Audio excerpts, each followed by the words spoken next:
Hello everyone, welcome back to Too Sweet MTG and welcome to another Commander deck tech. In today's video, we're going to be looking at Nixilis, Captive Kingpin. It is 2 black-red for a 4/3 legendary creature demon with flying and trample. It also has, whenever one or more opponents each lose exactly 1 life, put a +1/+1 counter on Nixilis Captive Kingpin. Exile the top card of your library. Until your next end step, you may play that card. Nixilis Captive Kingpin is a really cool commander. If we can find ways of making our opponents lose just 1 life, Nixilis gets bigger and we get some card advantage. That's not a massive hoop to jump through to get a flying trample Voltron death machine and card advantage to power us through the game. How we get that 1 point of life loss is the main thing that we need to work out, and there's a couple of different ways that we can do this. We could go Spellslinger and use cards like Firebrand Archer, Kessig's Flame Breather, and Thermo Alchemist to deal that 1 damage whenever we cast an instant or sorcery. We could go Artifacts with cards like Reckless Fireweaver and Hedron Detonator that deal 1 damage whenever an artifact comes into play. We could go Aristocrats with things such as Blood Artist, Zulaput Cutthroat, and Bastion of Remembrance that drain an opponent whenever a creature dies. It's life loss and damage that triggers Nixilis, so these all work as well. How we're going to be building this today is sort of the best of all of those combined.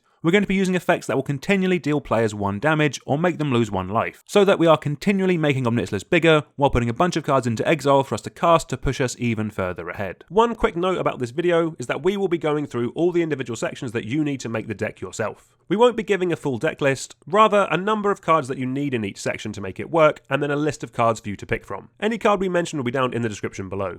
Basically, in a dream world, we want to get to a point that whenever a player takes a game action, they lose a point of life and trigger Nixilis. At that point, us winning becomes so inevitable, as everyone will be losing life while we effectively draw cards and make a massive flying trample commander. This is the section that'll make that a reality. First up, we have Creeping Bloodsucker, Roiling Vortex, and Stormfist Crusader. These cause that 1 point of life loss that we need to trigger our commander on our upkeep every turn. With Nixilis in play, they all basically read draw an extra card at the start of turn. We then have spells like Impact Tremors and Witty Roastmaster, which ping opponents when we play creatures. Now we're going to move on to cards that punish players while rewarding us with that lovely card advantage. First we have effects that punish players for their lands. Manabarbs deals 1 damage to any player whenever they tap a land for mana, and what's better is that because each tapping of a land is an individual occurrence, we exile a card and Nixilis grows for every land our opponents tap. You then also have Nightshade Harvester, which makes every opponent lose 1 life whenever they play a land. Again, this will trigger our commander, while making the Harvester also get nice and big. We then have cards that punish players for when they're using their mana to cast creatures. Cards like Bloodsucker, Rampaging Ferocidon, and Aether Sting all cause that 1 life loss that we need.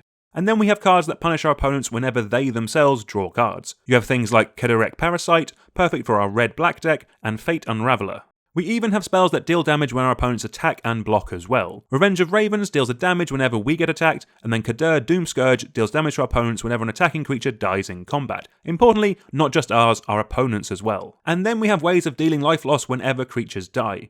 Cards like Blood Artist, Falkenrath Noble, Syr Konrad the Grim, and Dreadhound are great here. Normally in Commander, you want effects that drain out each opponent whenever a creature you control dies, but we're not a full-blown aristocrat deck, so what's important is the effect that deals 1 life loss whenever any creature dies, importantly including our opponent's creatures. We then have a card like Mayhem Devil, which deals 1 damage to any target whenever anything is sacrificed. This isn't just on our side of the board, but if our opponents crack a fetch land or a treasure, they get pinged and we trigger Nixilis. We also have Pain Distributor. This gives everyone a treasure token when they cast their first spell a turn, but whenever an opponent puts an artifact into the graveyard, like sacking a treasure token, they get pinged for 1 as well. And then we sort of even have some board wipes with Pestilence and Pyrohemia. We can just pump any spare mana into these to keep the board in check, keep our commander growing big, and keep getting cards for us to play. Yes, this does hit our board as well, but our commander will be huge with either of these out. Trust me, it's fine. Then one last card to mention in this section with Rakdos Charm. The exiling a graveyard and destroying an artifact is nice utility, but we're mainly here for that bottom ability. If an opponent has somehow managed to make a board state with everything else that we're doing, we can ping everyone for a bunch of damage, each creature causing Nixilis to trigger, making it become absolutely huge and giving us so many cards to play from exile.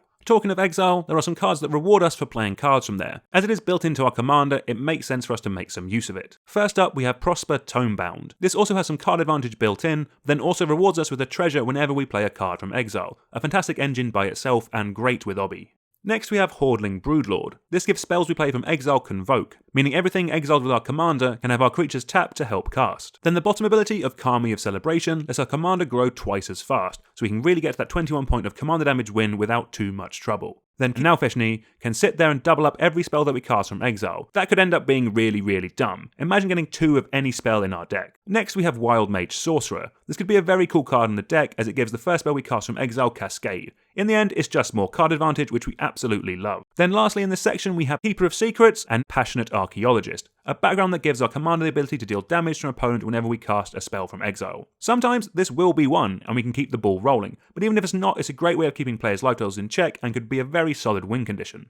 Okay, time to move on to the bread and butter of the deck. First we have our card draw section. As our commander has this built in, we don't need to run too many as a regular deck, but if you're expecting a more competitive playgroup, I would still personally run up to 8, as Nixilis is still likely to eat a removal spell or two. First we have Spiteful Visions. It makes everyone draw an extra card, but when our opponents do, they will get pinged for 1 damage each time, meaning that we'll get card advantage off of Nixilis. This really will give you access to a ton of extra cards, and I think it'll be an immense addition to the deck. With all that damage pinging around, we can trigger things like Spectacle, which makes Light Up the Stage 1 mana to basically draw 2 cards. More on theme with the punishing our opponent's resources, and we have Siphon Mind, stripping our opponents of cards while we get more, perfectly on theme. Then we have some really solid one-time bits of card draw for us to use. Cards like Faithless Looting, Deadly Dispute, Thriller Possibility are just really going to do the job early in the game so we can get properly cooking. Next up is our ramp section, and as we don't have green, it's going to look pretty straightforward. For a thematic option, we have Cryptolith Fragment, a 3-mana rock that fixes for both of our colours, but more importantly pings everyone for 1 when we do, again just helping out our game plan. The bulk of the mana will be made up of tried and true mana rocks, your Soul Rings, your Signets, your Talismans, and your Diamonds. They'll all do a great job here at giving us the base we need to go through the game. If you'd like, you can also top up your ramp section with some ritual effects, one-time shots of mana. I tend to only run these in certain kinds of decks, and in this, where we're planning on getting a ton of card advantage off of our commander,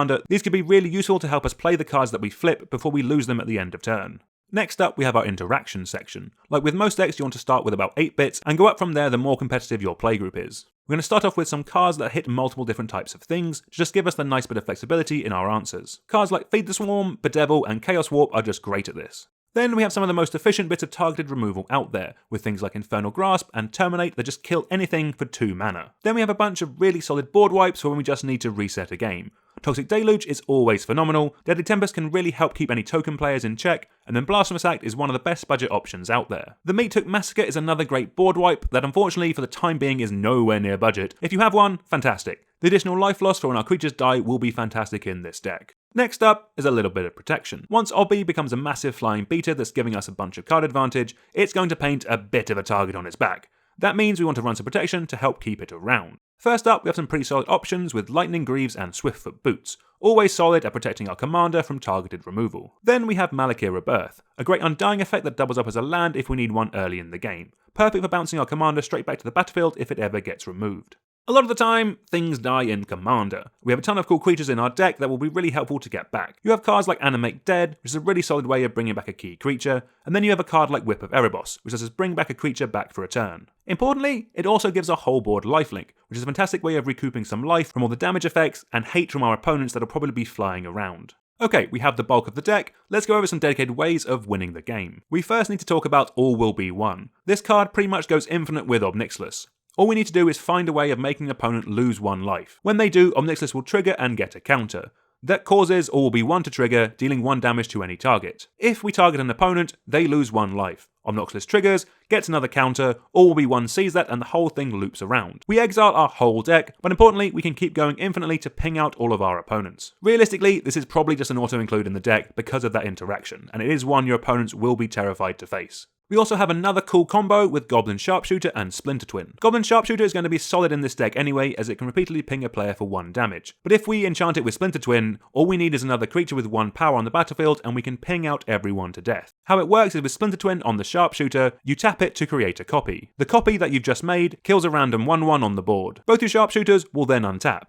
The original copy taps to create another Sharpshooter, so now we have 3. 1 untapped Sharpshooter pings an opponent, 1 pings the other copy for 1, so it dies. Both remaining Sharpshooters untap, and then we can repeat the process infinitely. For a simpler way of killing people, we can just use a card like Hellrider. It ends up just dealing a tremendous amount of damage and is a great way of finishing off a game. Then we have cards like Judith the Scourge Diva, and a sacrifice outlet like Goblin Bombardment to keep pinging our opponents for 1 damage and again bring down their life totals. Another fun way of taking out an opponent, well, for us anyway, is Obsidian Fireheart. we can just pump any spare mana into this to turn our opponent's lands into repeatable points of death. It's technically not land destruction, so I'm sure it's fine and our opponents will absolutely love it. Another great card in the deck is Everlasting Torment. Stopping life gain might affect us a little bit, but it's better than one of our opponents randomly getting to 100 life. What's nice about this though is turning all damage into Wither, meaning all damage sticks in the form of -1/-1 counters. This means we can spread out the damage that we're pinging over multiple turns to take out a larger creature, or even one with Indestructible. Then lastly, we have Basilisk Collar. Sticking this onto our Nixilis will be great, as we love Trample and Death Touch together, but we can also stick it onto a Mayhem Devil, and then we're just killing any creature we want whenever anything gets sacrificed.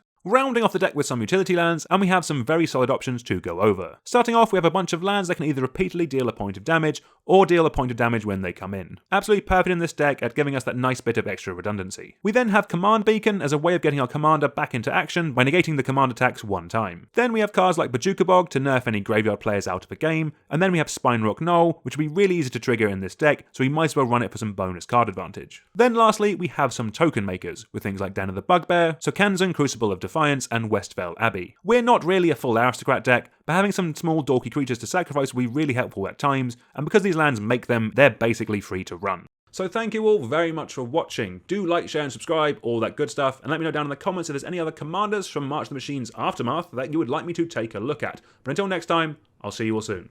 Goodbye.